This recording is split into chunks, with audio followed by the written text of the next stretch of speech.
Good morning. Welcome back. You're still watching Daybreak on this 25th day of March 2025. And this morning in studio I have Wilson Sossion, who is the former Secretary General of Kenya National Union of Teachers, but also a former nominated MP. Good morning, Mheshimiwa. Yeah, good morning, Sam.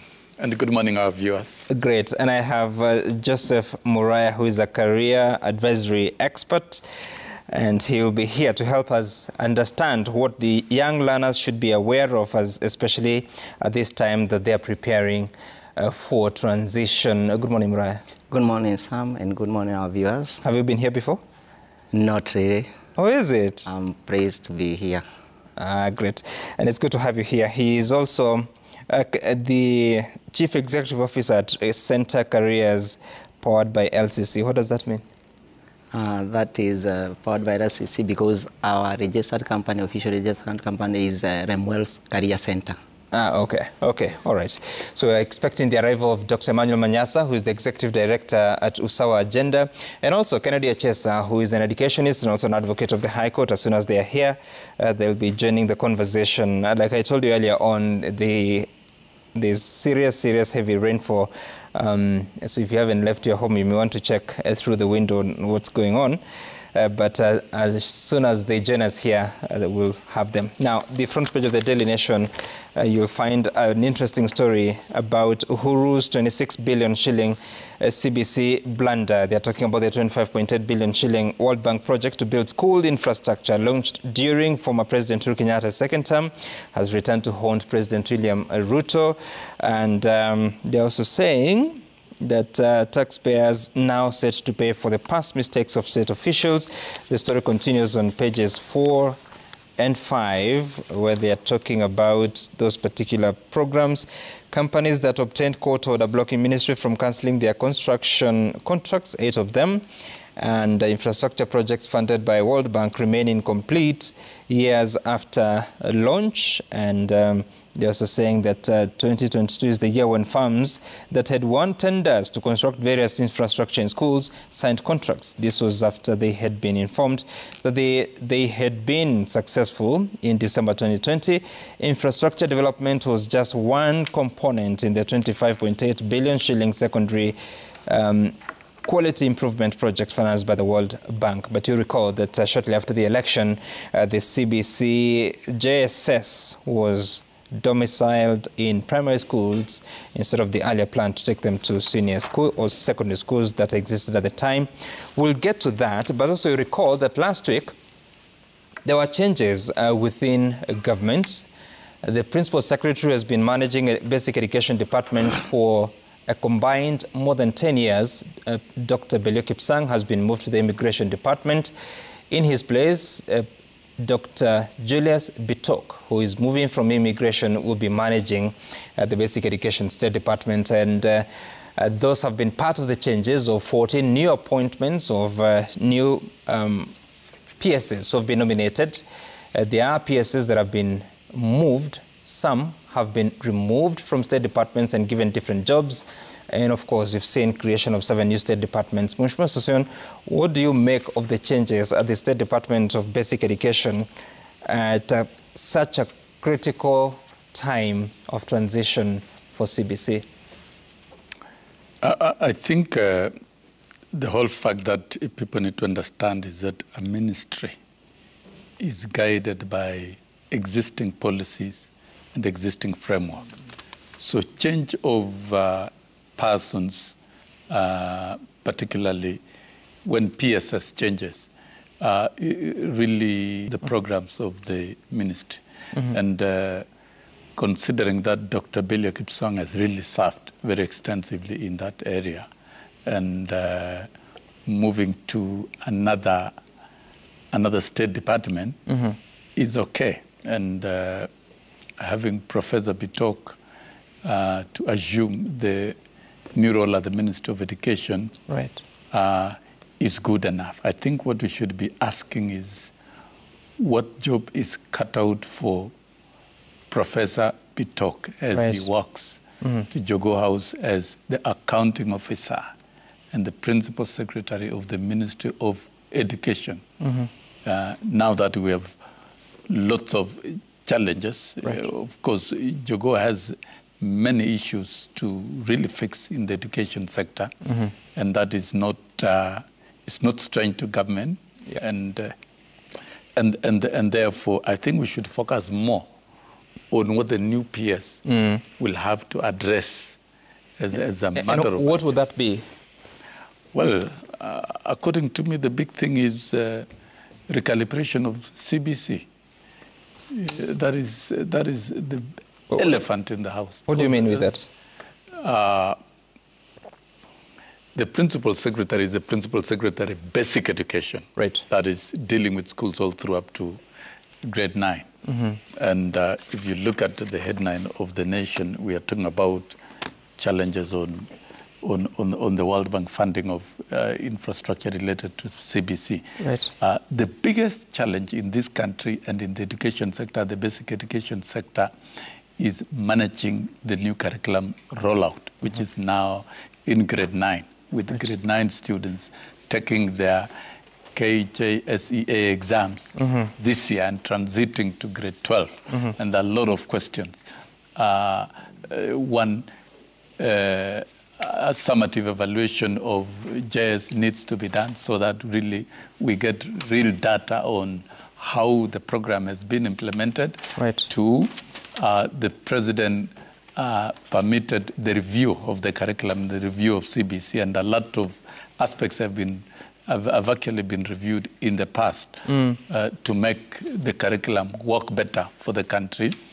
And the transition, there's a big question of making mathematics an optional subjects in the 2 pathways. It's a major decision we've got to deal.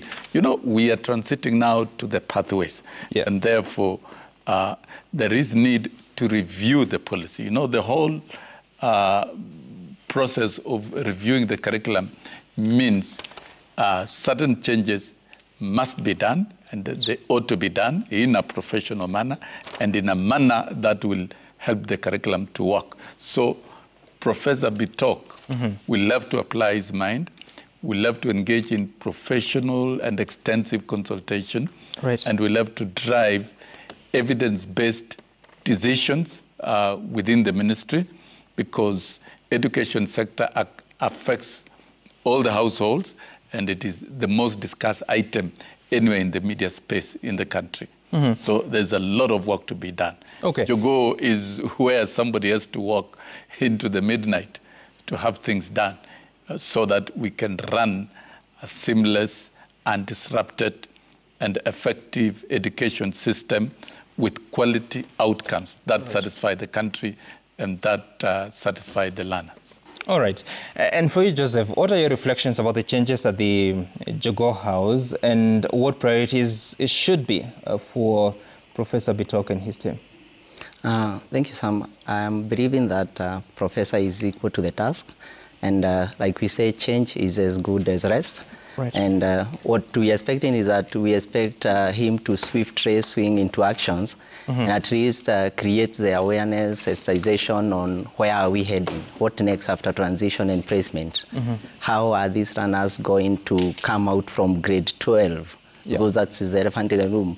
Otherwise, we have been having a lot of mismatch actually between the academia and the labor markets to an extent that the A students suffer the most because they can do any career in the university. And career advice, I think, is one of the area I would sensitize and highly recommend that every school, especially now the junior school, because it's a make or break situation, so that we have career teachers who have the capacity to advise, because careers are changing slowly because of the evolution of technology and the AI. So there is a lot of disruption in the market, such that some of the careers that are existing now, these students will not meet those careers in future. And actually, one of the things I know no one is looking at is the grade 9 will graduate the same day with Form 2, current Form 2s. So meaning there will be a lot of competition for the labor market, and I'm actually feeling for the Form 2 right now because they are choosing the subjects the old way. Yep. And now here we have a CBC who is specializing from grade 10. Yeah. So the competition will be high, and the PS now has to assure these people who are also the last cohort of 844 what happens to us, even as the transitions happens. Because remember, there are other people on the pipeline on the other end. We are looking at the new people on CBC, but we also need to look at the other last cohort of 844. What happens to them? No, are you sure there'll be transition at the same time? Because if you're informed 2 now, Yes. you'll be informed 4 in 2027. And the grade 9 will be where? The grade 9 will be in the final level, grade 12, in the year 2028. Some 2031, they will graduate 2031. Because You're talking about the graduation? Yes, in the university. Because we are in 26333. The other guy is still in 844. Yes. So they will graduate the same time, if at all we are going to take 3 years in the university. Yes, the first cohort and the last cohort. Okay. Yeah. Okay, all right. I see your point. But I don't know if that has been discussed on what should happen, but we'll see.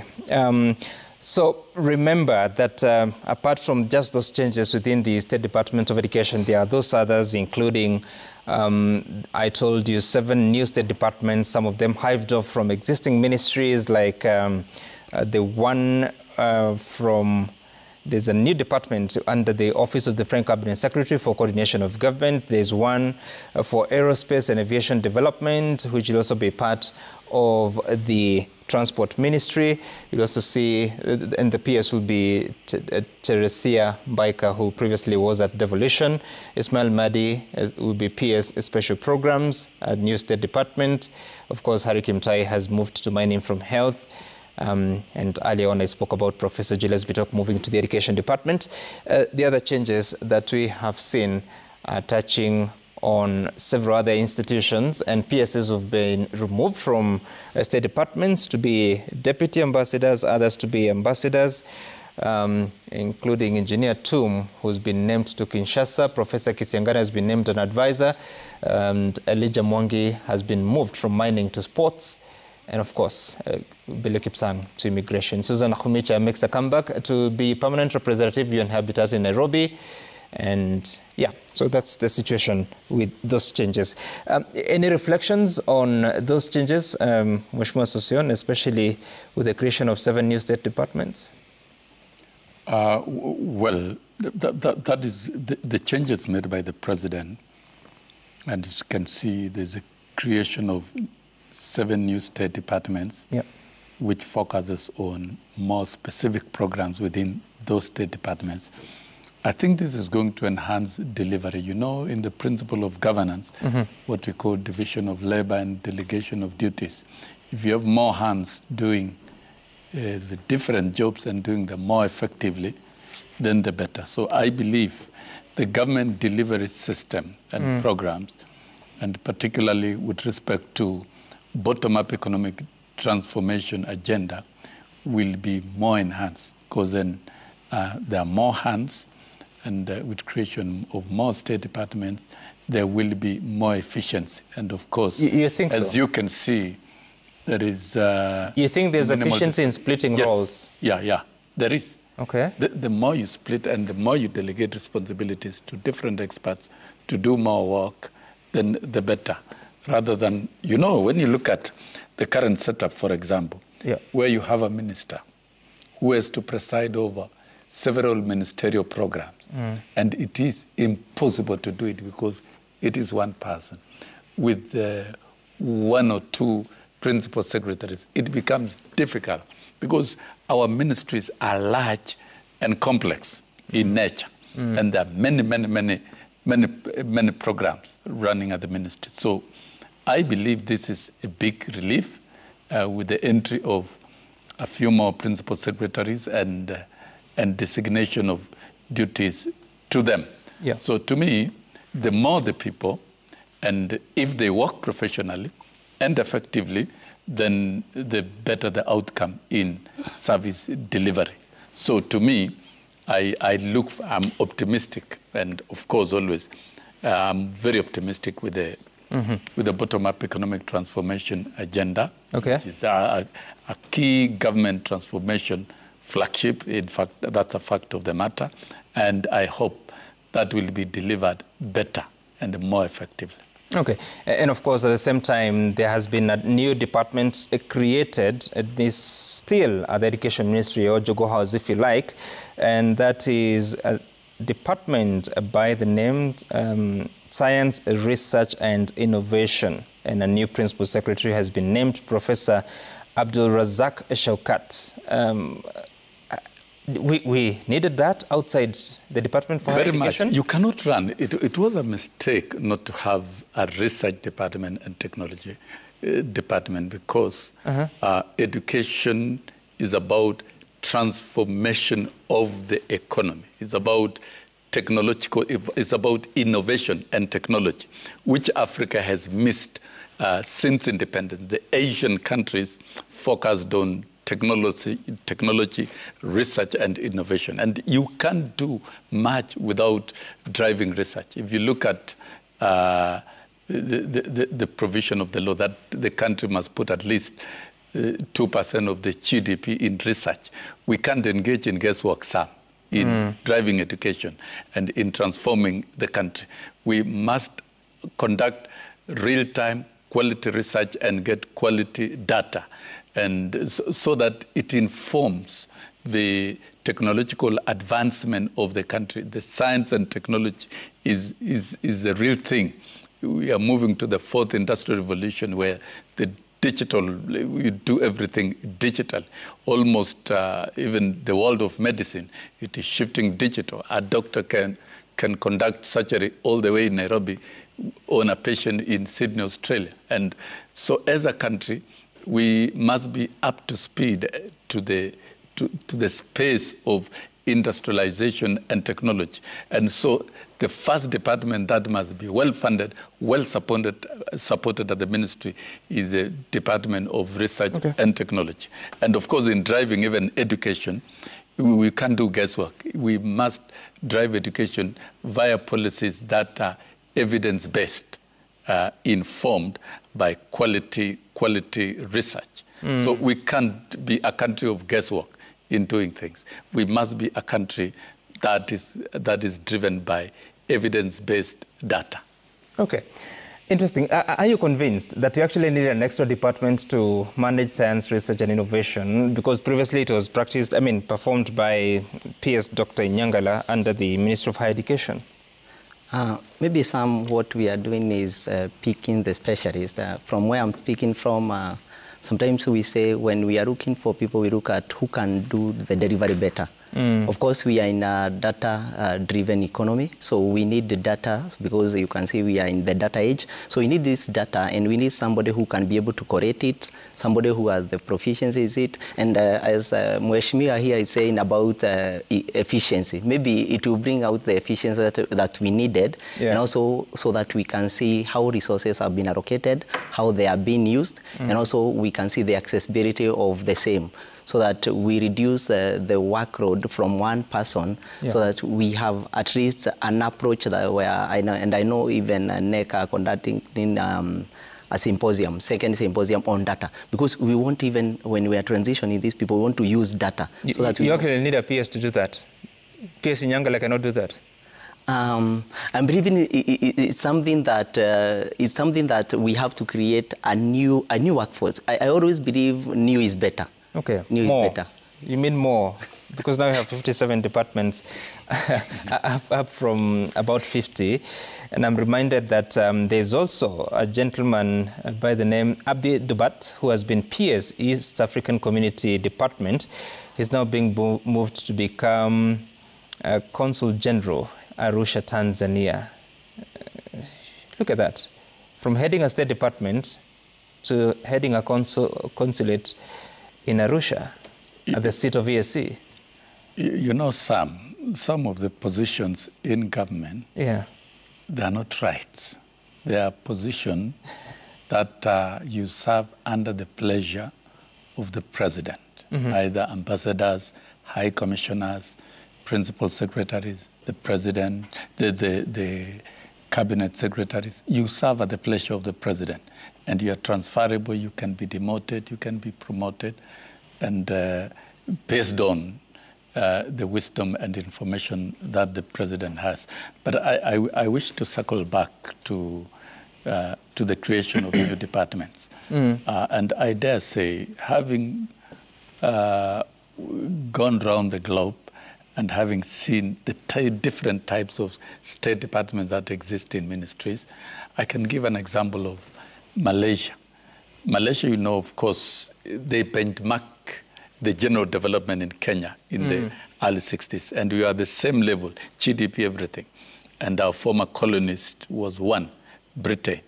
But then they developed very, very strong strategic plans. When I visited in 07, they were in the 9th Malaysian plan. And you can't do anything without planning. To them, planning is everything. And the State Department in the Ministry of Education in Malaysia is that of planning department.